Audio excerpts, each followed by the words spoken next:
So today I've got a bunch of chips and scratches and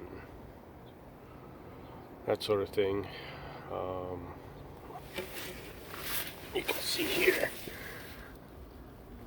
there's a good gouge, and I taped off a couple of areas on this boat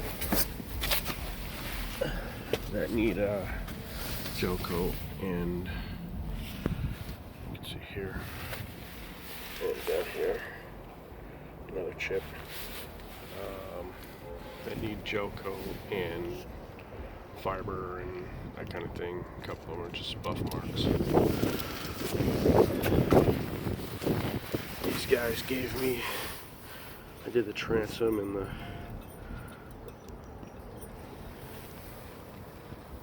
you can see I got a couple of things going on already. So I did a transom and some stringers for these guys they seem pretty happy with, so they give me a bunch of boats. All these have a chip or a scratch or something. I don't know, she showed me like 6, 7 this morning, so I'll try to go through those as quickly as I can and I don't know, update from there.